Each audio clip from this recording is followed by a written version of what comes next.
Sebelum kita mulai acaranya, kita menyanyikan lagu Indonesia Raya. Saya minta tolong Bu Indri untuk memimpin lagu Indonesia Raya. Terima kasih.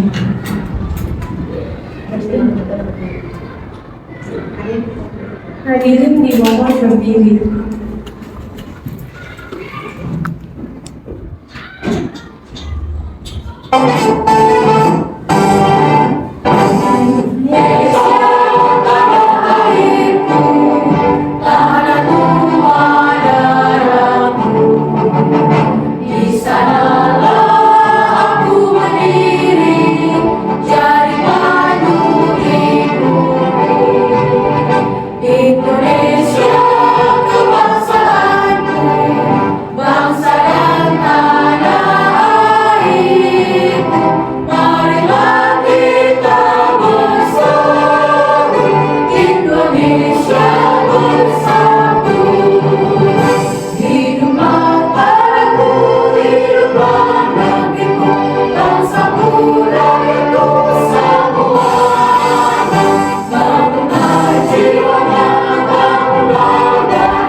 Baik, terima kasih Bu Indri.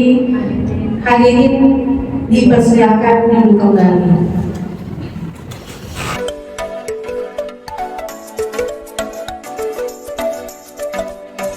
Dahulukan berdoa bersama.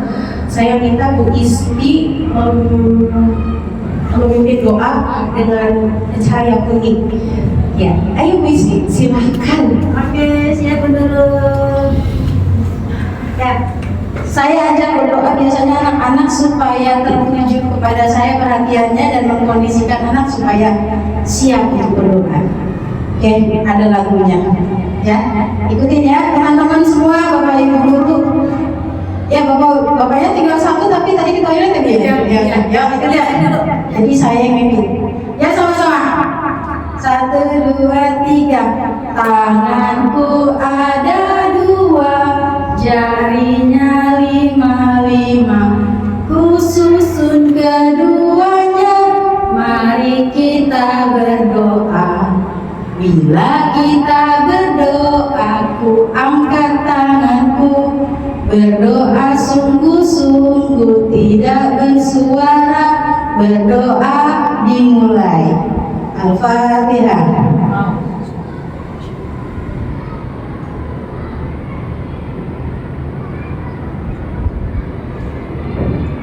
Amin, selesai. Terima kasih guru. Terima kasih Bu Isti sudah memimpin doa. Setelah memimpin doa, adakah yang mau membantu saya ice breaking?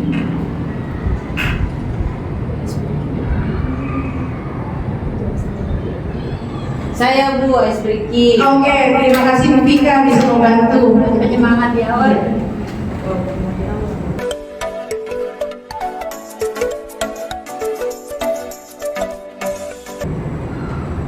Baik, kita mulai ice breakingnya ya. Ice breakingnya gampang. Kalau saya bilang ini melatih konsentrasi dulu, ya melatih konsentrasi. Kalau saya bilang telinga, nah bilang telinga ya, pegang telinga ya. Biasanya pada konsentrasi melihatnya ke saya pegang pipi juga, padahal instruksinya telinga. Dengarkan instruksi, bukan yang saya lakukan. Pegang Mata. Oke, konsentrasi. Sekali lagi. Pegang bibir. Oke, konsentrasi juga. Berarti konsentrasi siap nih melakukan diseminasi. Lagi pegang telinga. Salah. Salah Bu Isti. Kenapa Bu Isti kurang makan? Telinga saya nggak dengerin. Saya cuma pegang hidung di Mufika, nggak konsentrasi. Baik, cukup dari saya Bu Nurul. Terima kasih. Terima kasih Bu Vika sudah memimpin ice breaking pada siang ini. Oke, beri tepuk tangan untuk Ibu Vika.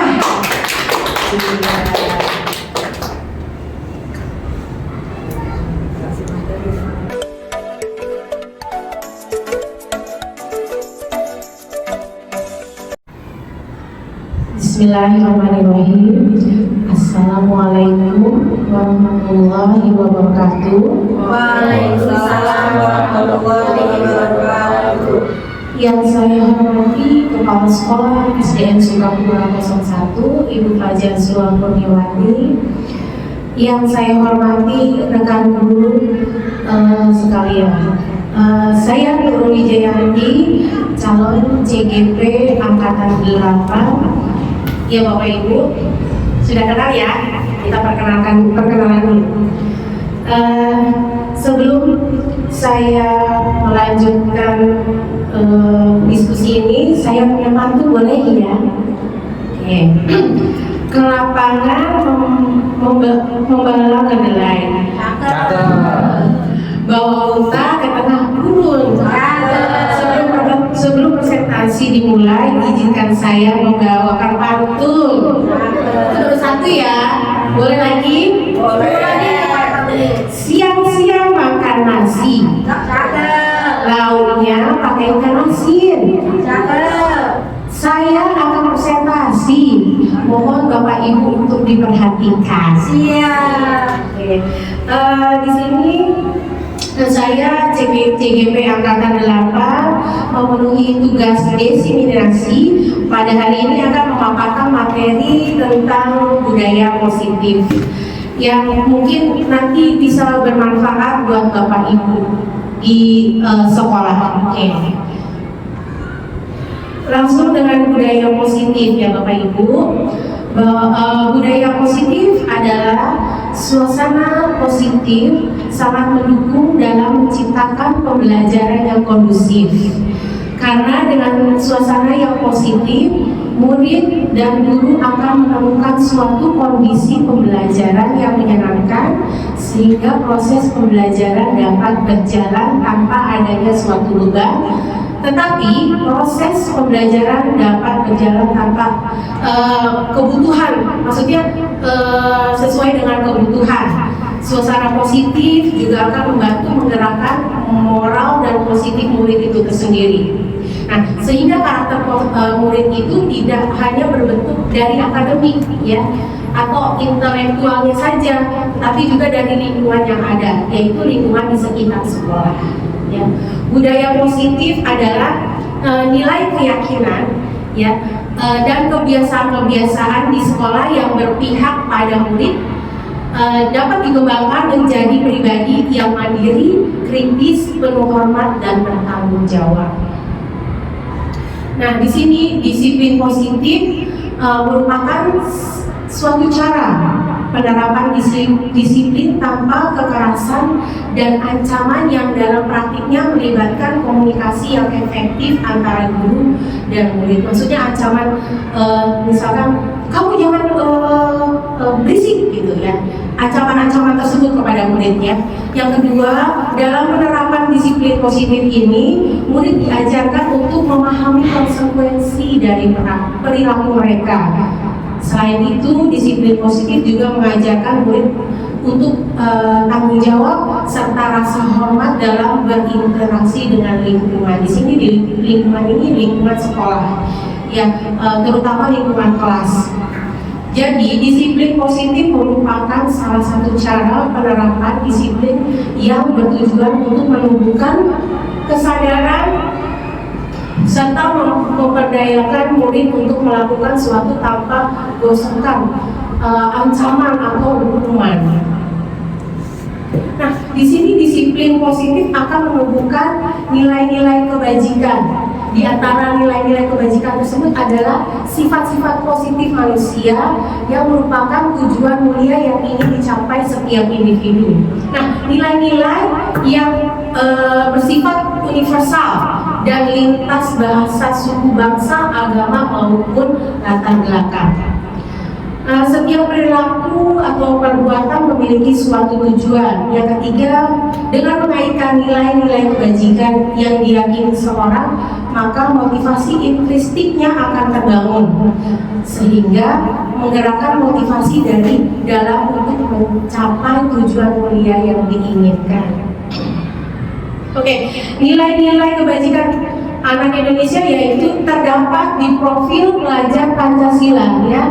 Profil pelajar Pancasila ada 6, ya. Yang pertama, gagasan orisinal, karya orisinal, keluasan berpikir. Yang kedua, memperoleh dan memproses informasi, analisis dan evaluasi penalaran, referensi dan evaluasi. Yang ketiga, mengenal dan menghargai budaya komunikasi dan interaksi antar budaya, refleksi dan tanggung jawab dan berkeadilan sosial. Yang keempat, akhlak beragama, akhlak pribadi, akhlak kepada manusia, akhlak kepada alam, akhlak bernegara.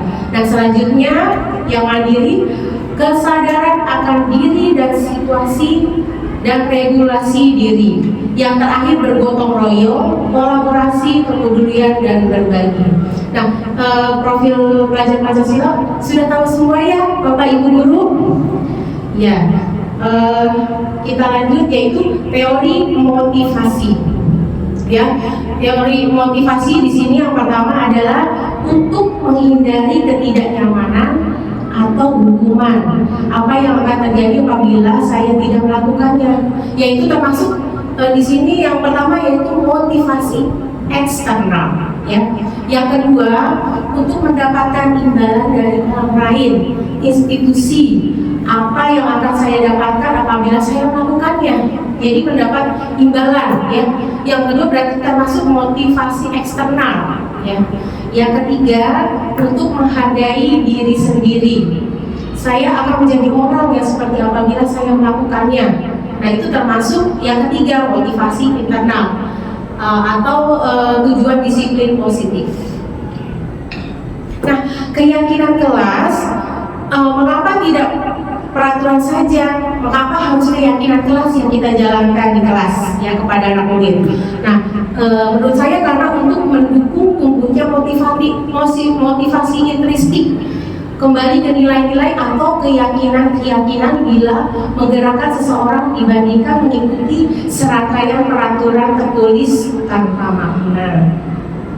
Oke, di sini saya sudah melakukan keyakinan kelas, ya. Nah, menuliskan keyakinan kelas, bagaimana membentuk keyakinan kelas. Nah, pertanyaan yang saya timbulkan di sana pertanyaan universal, ya. Dibuat dalam bentuk positif, kata-katanya tuh berbentuk positif, ya. Yang ketiga, tidak terlalu banyak sehingga tidak mudah diingat dan dipahami, maksudnya sehingga mudah diingat dan dipahami oleh semua warga kelas. Nah, yang ketiga, ditetapkan di lingkungan tersebut. Di lingkungan tersebut itu di lingkungan kelas. Di lingkungan kelas kita masing-masing bersama anak murid kita yang menentukan keyakinan kelas tersebut. Yang terakhir adalah semua warga kelas hendaknya ikut kontribusi dalam pembuatan keyakinan kelas lewat kegiatan curah pendapat. Nah, di sini sudah saya lakukan bersama anak-anak sebelum kita memulai pembelajaran di kelas, ya. Kita sepakat membuat keyakinan kelas apa saja. Mereka menuliskan di post-it, kita tempelkan, saya tempelkan di di papan tulis. Nah, setelah itu, setelah semuanya terkumpul, nah itulah keyakinan kelas yang sudah disepakati di kelas saya. Ya. Mungkin Bapak Ibu bisa nanti berbagi mencontoh seperti ini. Contoh keyakinan kelas. Nah, di sini setiap anggota kelas perlu belajar, setiap anggota kelas perlu senang, setiap anggota kelas melakukan tugas, setiap anggota kelas perlu saling menghormati, setiap anggota kelas perlu merasa aman. Nah, ini kata-kata positif. Ya, ini contoh kata-kata positif keyakinan kelas yang sudah saya jalankan di kelas saya, Ibu Bapak. Yang kedua, selalu bersikap positif, senantiasa menjadi diri terbaik, percaya dan menghormati orang lain seperti milik saya, dan berkomitmen terhadap tugas, senantiasa membantu. Nah, dengan menyepakati keyakinan-keyakinan bersama tadi yang sudah dibuat di dalam kelas, kita sepakat bersama murid diharapkan mewujudkan motivasi intrinsik murid-murid tersebut, tidak lagi motivasi eksternal seperti dengan pemberian penghargaan segala macam, tidak ya. Berarti yang disadarkan kepada diri anak murid tersebut bahwa mereka sudah menyepakati yang mereka tulis di posit tersebut dan dilaksanakan di dalam kelas saya. Nah, hukuman oleh penghargaan. Nah, penghargaan menurunkan kualitas, ya. Penghargaan mematikan kreativitas. Penghargaan mengurangi motivasi intrinsik. Oke, di sini ada hukuman dan konsekuensi. Hukuman disebutkan di sini suatu yang menyakitkan harus terjadi, ya. Kalau dihukum hukuman, ada nggak hukuman yang enak di Bapak Ibu nih Bu? Ada. Seperti apa? Misalnya disuruh nyanyi, kalau hobinya nyanyi senang. Iya, itu kalau hobi. Kalau anak yang tidak bisa bernyanyi disuruh bernyanyi di depan, grogi enggak ya? Grogi pasti ya. Nah, yang kedua, membuat anak sakit fisik maupun hati untuk jangka waktu yang lama. Ya itu tadi, anak demam panggung, ya takut gitu dihukum, nggak mau masuk kelas seperti itu. Nah, yang ketiga, anak membenci kedisiplinan, terus paksaan, jadi dihukum, saya masuk aja, ntar kalau nggak masuk dikomelin, ini dipaksakan. Lalu mendorong anak menyakiti diri sendiri, konsep diri yang buruk. Anak belajar untuk menyembunyikan kesalahan. Menyembunyikan kesalahan berarti apa? Bohong ya? Termasuk ya? Termasuk nggak Bapak, Ibu? Iya. Sikap bohong. Iya. Nah, marah, rasa bersalah, dipermalukan, merasa tak dihargai. Nah, itu menurunkan apa? Rasa percaya diri terhadap anak, ya. Nah, yang konsekuensi, suatu harus terjadi, terus membuat anak merasa tidak nyaman dalam jangka waktu pendek. Anak menghargai disiplin, stimulus tanggapan, mendorong anak agar mudah menyesuaikan diri. Konsep diri yang baik, anak belajar untuk mematuhi peraturan, kehilangan hak, dibuat tidak nyaman, diasingkan untuk sementara. Kalau yang terakhir diasingkan itu gimana rasanya? Tidak enak ya Bapak Ibu dulu ya. Oke. Nah, di sini saya memasuki modul selanjutnya yang saya pelajari di modul CGP, ya. Di sini modul tentang restitusi. Apa itu restitusi? Nah, di sini dijelaskan restitusi proses menciptakan kondisi bagi murid untuk memperbaiki kesalahan mereka, sehingga mereka bisa kembali pada kelompok mereka dengan karakter yang lebih kuat, ya.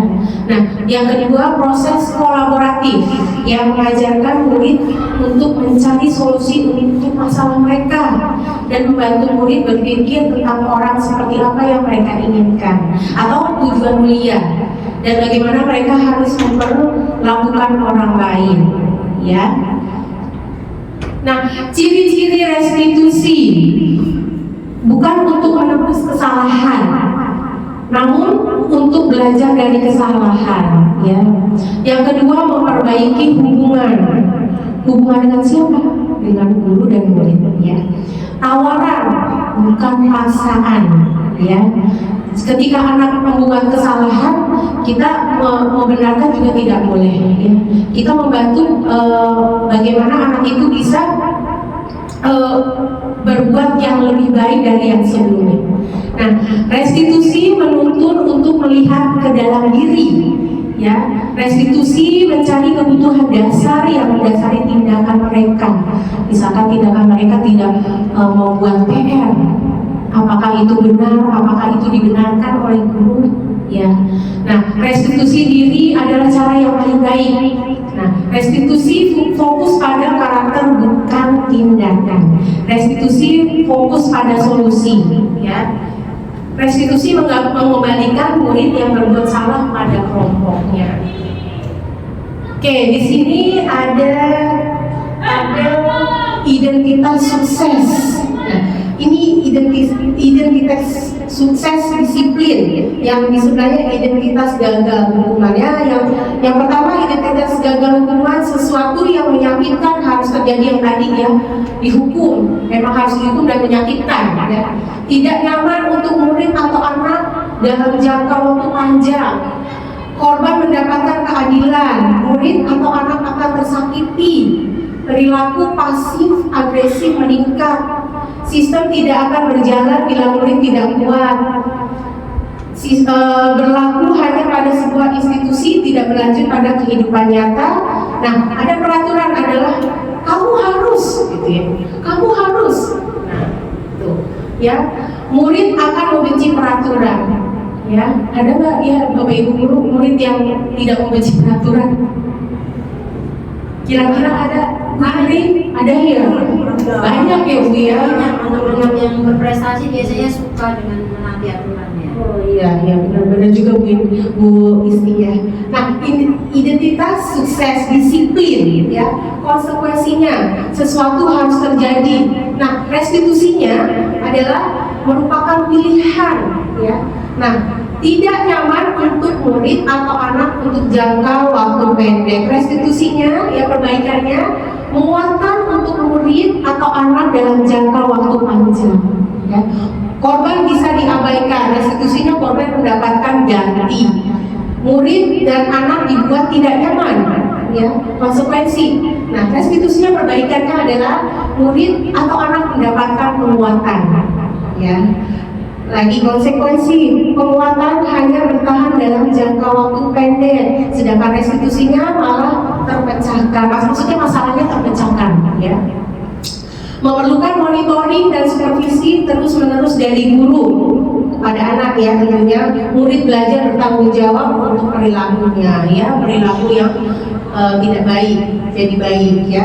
Membantu penerapan mengikut peraturan dalam masyarakat. Restitusinya pembenarannya yaitu fokus pada pemecahan masalah dalam jangka waktu panjang. Apa peraturannya? Mampukah kamu melakukannya? Dan terima kasih. Nah, itu kata-kata yang akan keluar. Lalu restitusinya, ya, apa yang kamu yakini? Apa yang kamu lakukan untuk memperbaiki masalah ini? Lalu konsekuensi terakhir, murid anak menghormati peraturan. Yang restitusinya murid anak menghormati dirinya dan orang lain. Ya, ini termasuk identitas sukses, ya, dan gagal, ya. Oke. Nah, ketika anak melakukan suatu hal yang cenderung negatif, hal tersebut karena ada kebutuhan dasar diri, dari dasar diri anak tersebut belum terpenuhi, ya. Apa itu kebutuhan dasar anak? Kita lihat. Nah, ada 5 kebutuhan dasar manusia. Yang pertama, kebutuhan untuk bertahan hidup, ya. Yang kedua adalah cinta dan kasih sayang, ya. Yang ketiga, kebebasan. Yang keempat, kesenangan. Dan yang kelima, power, ya. Coba Bu Isti, kalau kebutuhan untuk bertahan hidup apa ya? Contohnya Bu Isti, Makan, ya, makan, minum, pokoknya tinggal, iya, kebutuhan sehari-hari yang Ya, berisi, ya. makan. Iya. Kalau Bu ini cinta dan kasih sayang kayak apa contohnya? diperhatikan. Oh iya, kita sebagai manusia senang banget itu, ya, diperhatikan, ya. Lalu kebebasan. kesenangan, fun ya. Lalu kekuasaan atau power. Oke. Nah, posisi kontrol guru. Nah, guru ini bisa jadi penghukum, ya. Tapi kalau pengalaman saya sebelum kenal restitusi ini, saya memang penghukum, jujur saja. Nah, dari belajar di sini saya mereferensi diri bahwa sebagai guru tidaklah baik untuk menghukum anak ya. Yang kedua, membuat rasa bersalah anak ya, anak jadi merasa bersalah atas hukuman kita. Nah, yang ketiga menjadi teman, yang keempat pemantau, yang kelima manajemen ya. Nah, posisi kontrol guru ya. Di sini ada tabel juga nih ya. Motivasi, identitas gagal, kontrol dan luar, identitas berhasil sukses, kontrol dari luar, identitas berhasil sukses. Nah, di sini menghindari hukuman. Bagaimana kita menghindari hukuman ya?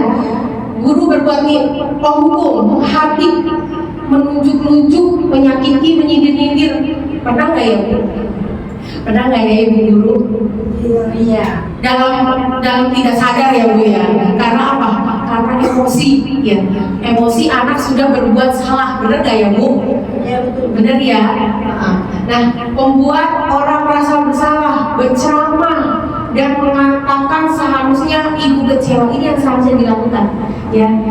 Lalu kalau kamu tidak melakukan, awas ya. Nah, itu apa tuh? Ancaman bukan ya? Ancamannya Ibu Indri ya? Ancaman terhadap anak. Agar apa sebenarnya? Agar anak takut terhadap kita ya. Tapi itu sebenarnya tidak boleh terjadi ya. Lalu kamu sudah tahu ibu lelah sekali, mengatakan ibu stres. Ibu stres ya. Nah, memberontak, menyalahkan orang lain, berbohong ya, menyembunyikan, menyangkal, berbohong. Murid meletakkan guru di luar dunia berkualitas, murid meletakkan guru di dalam dunia berkualitas. Oke. Nah, yang di sini teman dan pemantau membuatkan alasan-alasan untuk muridnya menghitung dan mengukur ya. Yang kedua berkata, ayolah lakukan demi ibu. Masa kamu tidak mau? Ingat tidak, ibu pernah bantu. Berarti ada apa tuh? Minta balasan. Balas budi. Iya, balas budi. Ya, saya pernah melakukan juga seperti itu tanpa sadar, ya, tanpa sadar. Oke. Nah, apa peraturannya? Ya, nah, ketergantungan, menyesuaikan diri bila diawasi. Jadi apapun yang dilakukan murid, kalau diawasi jadi patuh. Tapi kalau tidak diawasi, biarin aja, gurunya nggak ada. Benar nggak ya? Murid-murid ibu bapak di kelas seperti itu, benar ya? Oke. Lalu saya pikir bapak ibu teman saya ternyata begitu. Nah, ini kata-kata untuk posisi kontrol guru ya. Nah, ini identitas berhasil atau sukses dari kontrol diri ya. Mengajukan pertanyaan-pertanyaan. Kita sebagai guru mengajukan pertanyaan-pertanyaan yang baik ya. Lalu apa yang kita yakini, apa yang bisa kita kerjakan untuk memperbaiki masalah ini, masalah murid.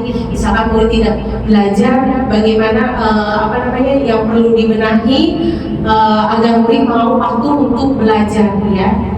Tapi dengan segitiga restitusi ya, menguatkan pribadi anak ya, menguatkan tidak dihadik juga. Kamu tidak mengerjakan PR, kamu harus, nah sudah salah ya.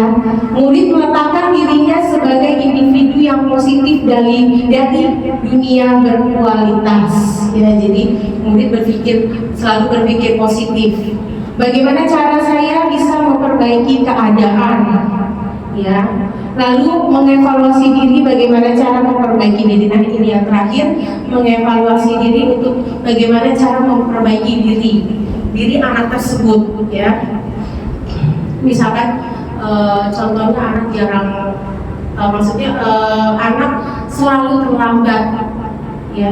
Bagaimana caranya untuk anak itu bisa tepat waktu datang ke sekolah Oke, di sini ada segitiga restitusi. Segitiga restitusi merupakan proses dialog yang dijalankan oleh guru atau orang tua agar dapat menghasilkan murid yang mandiri dan bertanggung jawab. Ya, ini maksud dari segitiga restitusi tersebut ya Bapak Ibu guru. Nah, di sini ada segitiga, ada gambar karena segitiga restitusi digambarnya segitiga restitusi Bapak Ibu guru. Yang mengerucut yang di tengah-tengah adalah segitiga restitusi, yang di kanan validasi kebutuhan, yang di kiri menyatakan keyakinan, yang di tengah adalah menstabilkan identitas. Nah, di sini contohnya kamu tentu punya alasan mengapa melakukan itu. Itu pertanyaan-pertanyaan yang diajukan untuk murid dari ibu dan bapak guru ya. Adakah cara yang lebih efektif untuk mendapatkan apa yang kamu butuhkan? Ya. Nah, ini pertanyaan-pertanyaan yang tidak boleh menghardik anak. Ya, tidak boleh anak merasa terhadik atas pertanyaan-pertanyaan kita ya. Yang berikutnya, setiap orang pasti pernah melakukan kesalahan. Nah, misalkan anak itu datang terlambat, kita tanya kenapa datang terlambat, gitu kan? Nah, kita sebagai guru bisa berkata semua orang punya kesalahan. Nah, bagaimana anak tersebut bisa memperbaiki kesalahan tersebut karena selalu datang terlambat. Nah, itu contohnya yang real yang saya pernah lakukan ya. Kamu bukan satu-satunya yang pernah melakukan ini. Maksudnya satu-satunya yang pernah melakukan terlambat ke sekolah. Banyak juga siswa yang lain. Nilai-nilai apa yang telah kita sepakati, kamu ingin menjadi orang yang seperti apa? Nah, itu Bapak dan Ibu guru pertanyaan-pertanyaan untuk anak murid kita. Dari penerapan segitiga restitusi dalam posisi manajer, diharapkan menjadikan murid lebih kuat secara pribadi, membuat wawasan murid agar dapat menyelesaikan permasalahannya sendiri, dan murid akan semakin percaya diri, mandiri, dan bertanggung jawab. Ini tujuan dari segitiga restitusi tersebut ya Bapak Ibu guru. Ada yang bisa menambahkan?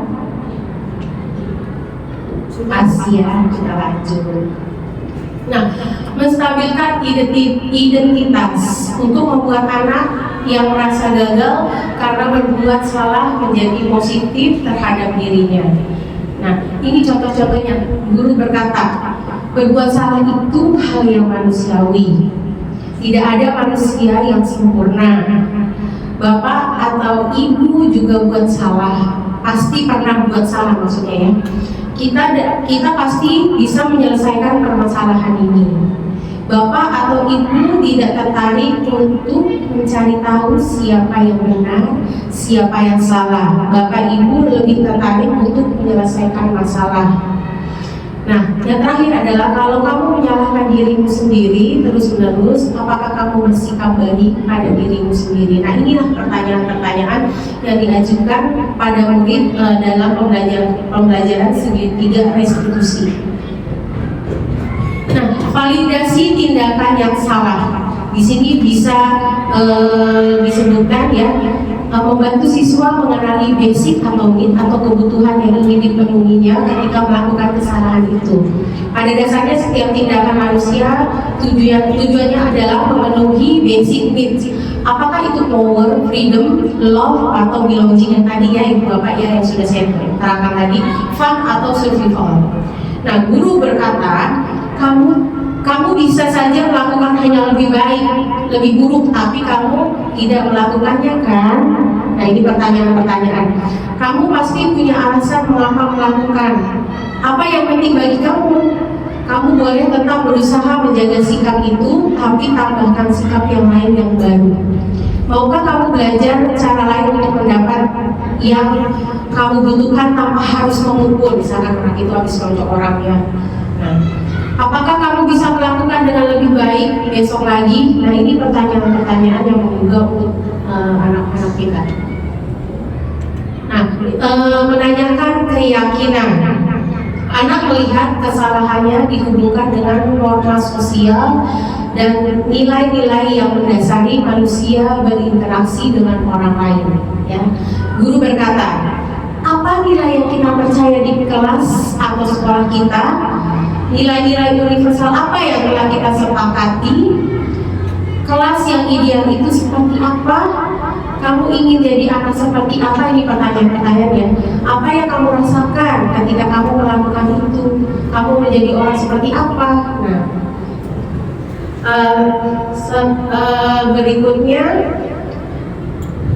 oh sudah Bapak Ibu, sudah selesai.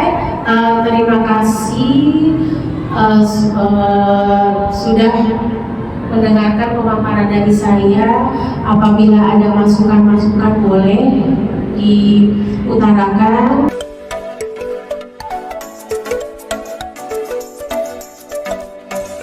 Apabila ada pertanyaan-pertanyaan, silakan Ibu dan Bapak Guru boleh. Ada yang mau bertanya? Dari tadi kan Ibu sudah memaparkan tentang budaya positif melalui 5 posisi kontrol. Nah, dari 5 posisi kontrol itu kira-kira posisi itu mana yang paling sering Ibu pakai, terus dampak dan perubahan apa yang muncul dari yang telah Ibu terapkan di kelas? Oke, terima kasih pertanyaannya Bu Isti. Sebelumnya saya sering menggunakan posisi kontrol sebagai penghukum. Jujur saja ya Bu, sebagai penghukum dan memantau. Saat itu adalah perasaan yang saya rasakan benar dengan tindakan saya. Saya menghukum anak itu, saya pikir itu benar dan akan anak akan merasa bersalah gitu. Nah, walaupun hasil yang saya rasakan kurang signifikan. Nah, setelah saya mempelajari modul ini, saya mencoba menggunakan posisi kontrol sebagai manajer. Saat saya mampu memposisikan diri sebagai manajer dengan penerapan segitiga restitusi ini, saya merasa bangga dengan diri saya yang lebih menunjukkan rasa tanggung jawab saat memperbaiki kesalahan. Itu aja Bu Isti. Ada lagi? Jadi kayak sejenis pengakuan kesalahan itu, jadi menggali tanggung jawab siswa untuk mengakui kesalahannya Bu ya? Iya, benar sekali. Agar anak bisa tanggung jawab atas dirinya sendiri dan mengakui kesalahan-kesalahan yang dia perbuat. Itu Bu Isti maksudnya. Baik. Terima kasih Bu. Terima kasih Bu Isti. Ada lagi? Oh, Bu Indri mungkin sudah senyum-senyum mau bertanya. Masih berhubungan dengan budaya positif tadi ya? Iya. Ya. Apa ya, dalam perubahan apa dalam diri Ibu yang terjadi dalam diri Ibu, cara berpikir Ibu setelah mempelajari budaya positif di kelas maupun di sekolah melalui modul ini? Terima kasih ya Bu Indri pertanyaannya, coba saya jawab. Setelah mempelajari modul ini, terutama segitiga restitusi, saya berpikir bahwa untuk menciptakan budaya positif di kelas maupun di sekolah harus melibatkan siswa di dalam perencanaan, sehingga pelaksanaan budaya positif dengan harapan mewujudkan kelas atau sekolah nyaman, aman, positif dan berdasarkan keyakinan kelas atau sekolah yang diyakini bersama. Itu aja. Terima kasih Bu Indri. Ada yang mau bertanya lagi?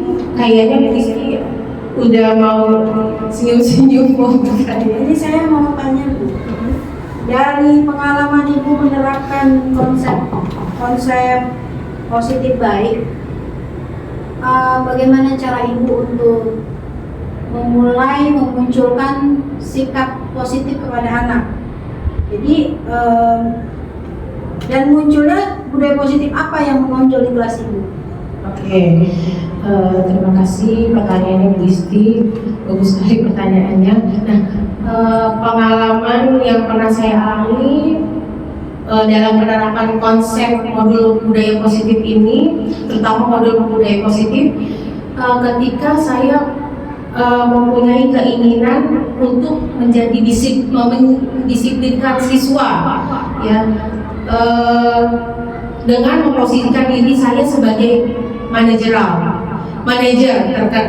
Terkadang sikap saya yang saya rasakan itu berbenturan dengan budaya sekolah Bu Isti, ya, yang terbiasa menghukum siswanya sebagai langkah itu membentuk disiplin.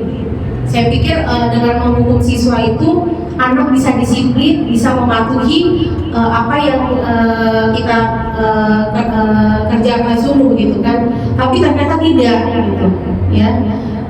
Maka saya memerlukan suatu pendekatan khusus dalam mensosialisasikan hal ini kepada teman sejawat. Itu aja Bu Isti. Gimana jawabannya sudah? Apa ada tambahan yang kurang?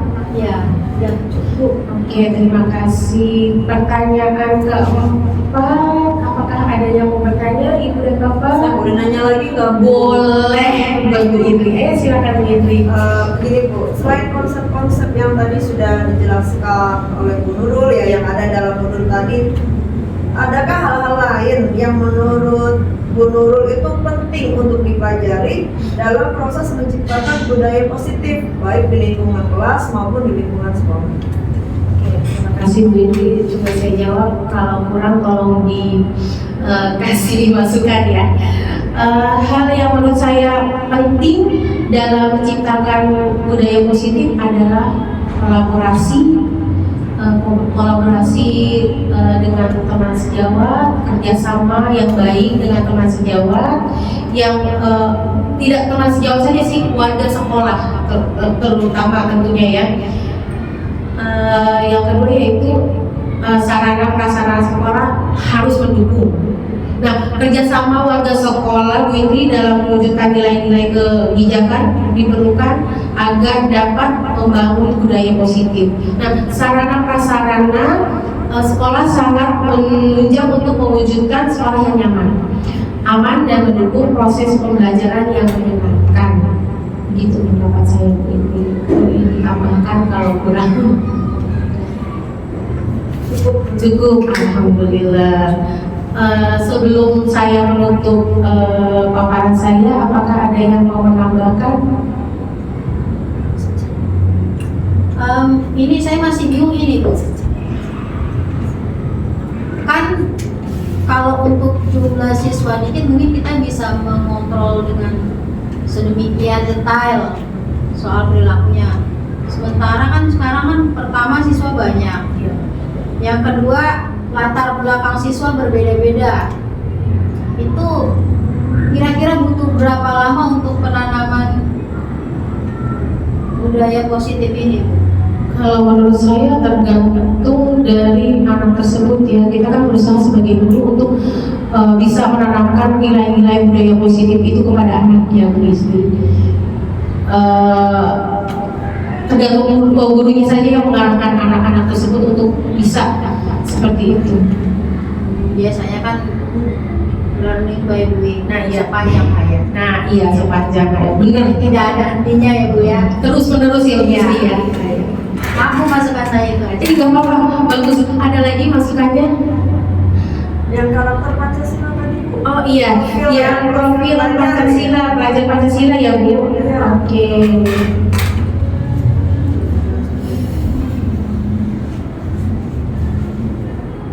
Saya kelewat ya. Oke, iya. Nah, oke, maaf. Dari nilai-nilai kebijakan anak Indonesia, yaitu dari kita bisa lihat dari profil pelajar Pancasila, ya. Profil Pancasila itu ada berapa Bu Indri? Jadi ada 6 ya. Yang pertama kreatif, bernalar kritis, berbinekaan global, bergotong royong, mandiri, dan apalagi beriman, bertakwa kepada Tuhan Yang Maha Esa, berakhlak mulia. Nah, di sini saya coba jelaskan ya. Yang kreatif adalah gagasan orisinil, ya. Karya orisinil. Orisinil apa sih sebenarnya? Mendasar asli. Asli, ya, tidak dibuat-buat, asli. Keluasan berpikir. Nah, yang selanjutnya yaitu bernalar kritis, ya. Ini bernalar kritis yaitu contohnya memperoleh dan memproses informasi. Apa itu contohnya? Bapak Ibu bisa jelaskan? Ada yang menambahkan, bukan dijelaskan ya? Jadi kalau dapat informasi itu baca dulu, Oh, coba ditelaah dulu ya, tidak semena-mena mengambil informasi begitu saja, baik Menteri. Nah, yang kedua adalah analisis dan evaluasi penalaran, ya. Terus refleksi dan evaluasi. Oke. Nah, yang ketiga adalah kebinekaan global. Nah, ini nih yang paling sering banget, kebinekaan global, ya. Nah, mengenal dan menghargai budaya. Apa sih contohnya mengenal dan menghargai budaya? Yang pertama yang adalah menghargai budaya Indonesia dengan apa? Dengan memakai baju batik ciri khas Indonesia. Benar Bapak Ibu? Ya. Nah, itu salah satu ciri khas ya Bu. Nah, yang kedua komunikasi dan interaksi antar budaya. Ya, adanya komunikasi dan interaksi yang baik antar budaya agar tidak apa? Tidak terjadi salah paham ya. Intoleran susah banget Ibu kita iya. Nah, yang ketiga refleksi dan tanggung jawab ya. Yang terakhir berkeadilan sosial ya, harus adil ya.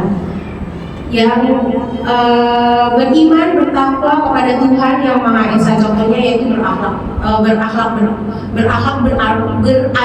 susah sekali saya menyebutnya, berakhlak dan beragama ya, harus punya agama ya.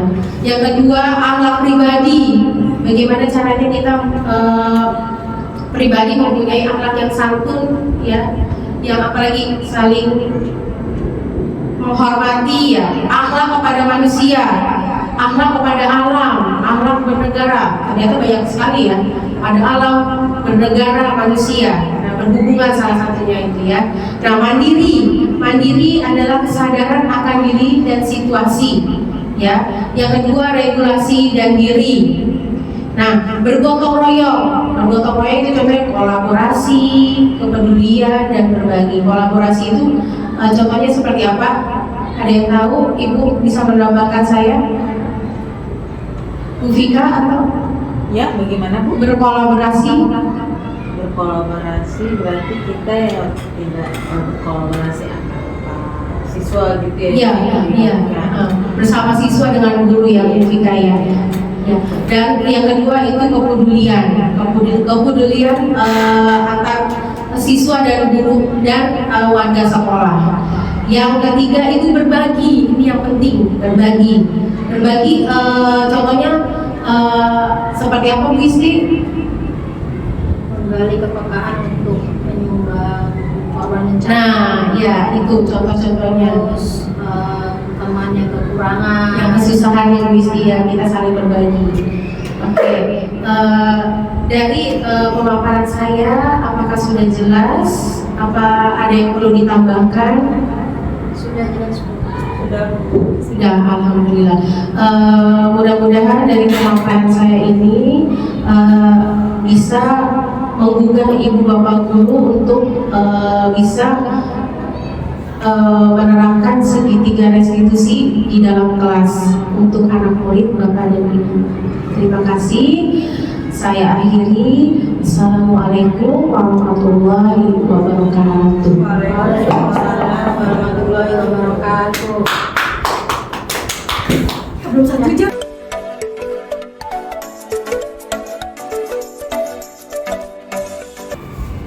Sepertinya bapak dan ibu guru sudah ngantuk dengerin saya ngomong dulu ya. Ya dah. Sekarang kita ice breaking lagi. Mau ya bapak ibu biar gak ngantuk, biar bawa yang lain. Oke. Gampang nih ice breakingnya, cuma tepuk-tepuk ya. Oke, biar kelihatan semua. Tepuk 1, tepuk 2,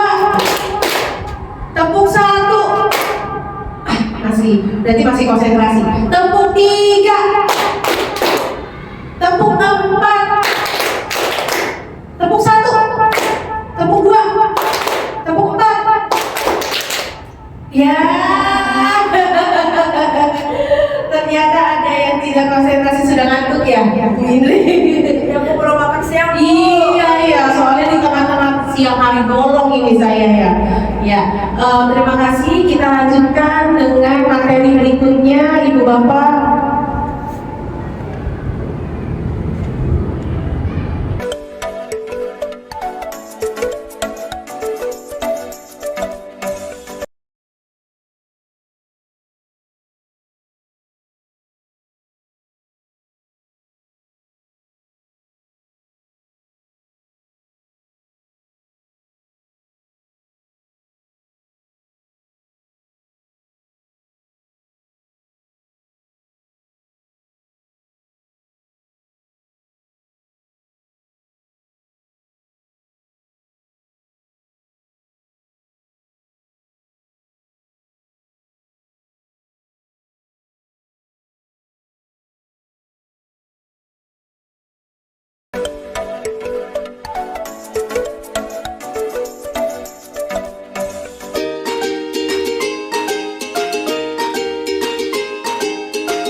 Demikianlah diseminasi pemaparan budaya positif dari saya.